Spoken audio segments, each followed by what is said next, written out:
Today's $1 million listing is a row house in Columbia Heights. It's been completely cleaned out and renovated and is now for sale for $1.19. One interesting thing it has about it is it's on the street 11th Street, which actually used to be a pretty crime-ridden street and now is full of people with baby strollers going up and down between the different restaurants and coffee shops at each end.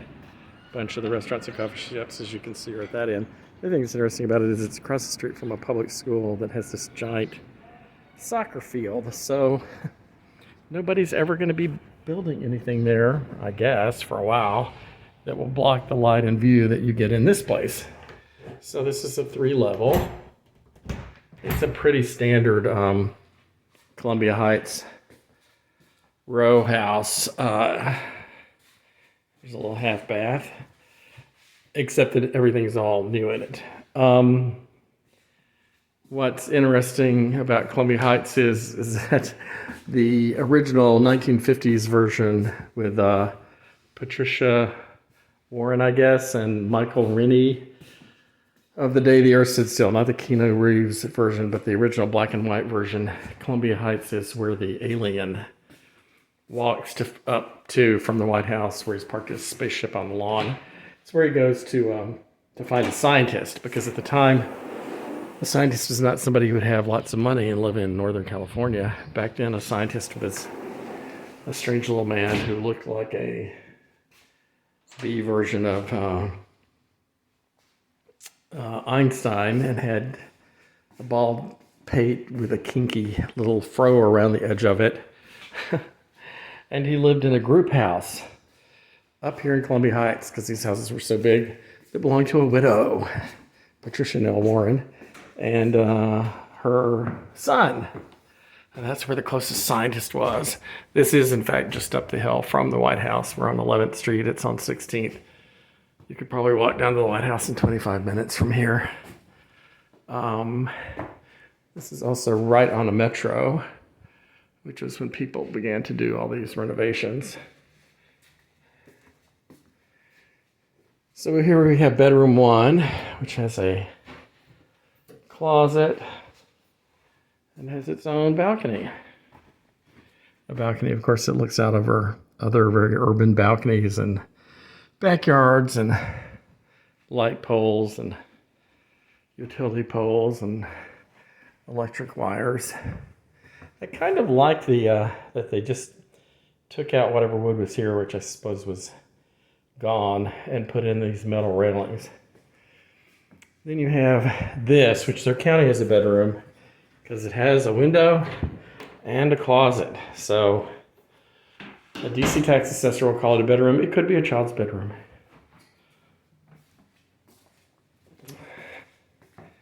Both of those 2 bedrooms share this bathroom, which does have a tub. There's a little linen closet. Then there's the master bedroom. The master bedroom has this closet. And it has this bathroom with a shower. And it's a bathroom with a skylight. And then you have the master bedroom itself, which has an atrium ceiling that you could probably do something more interesting with. Some interesting light fixture, or there are the restaurants again across the street. There's the school, and there's the rest of Columbia Heights to the south. Now this is a 3-story. There are 2 bedrooms in the basement. It does have a separate door in the front, so you could, and many, many people do this here in this neighborhood, you could make the basement a separate rental unit. I know of a couple who were a young lawyer and a young musician who bought one of these very unrenovated. I saw some pictures of it. I don't think I've ever been to that, but I did hear this story from them. And they turned their basement not into a monthly rental, but into an Airbnb rental. Apparently much more lucrative. I just met a woman not too far from here in the next neighborhood over, Adams Morgan. Apparently there's an Airbnb type app for parking.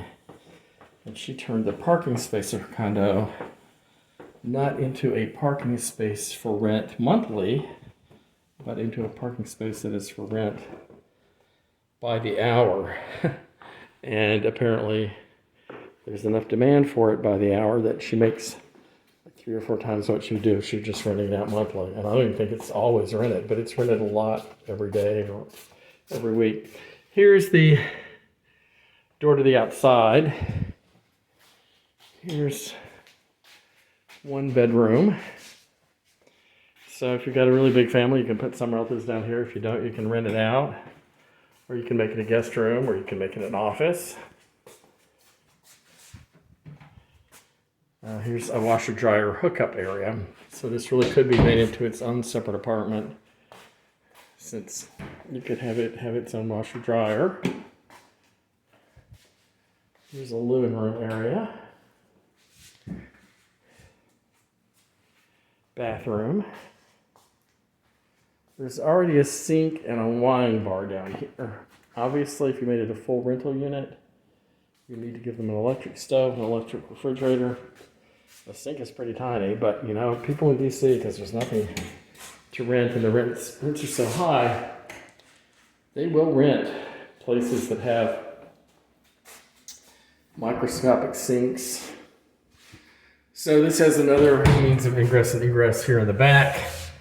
The downstairs apartment has a back door. That's good because that's actually legally required in DC. It's considered unsafe if there aren't 2 different ways to get in and out. The second way can be a window that is not actually bolted shut, but there have to be 2 ways. So, anyway, Columbia Heights, a little over $1 million. 3 bedrooms up, 5 altogether. No parking because it's landlocked. 2 outdoor little patios. A little front stoop and a little front gravel yard, very small. And it's close to where, probably only a couple blocks away from where the purported house was in the day the earth stood still.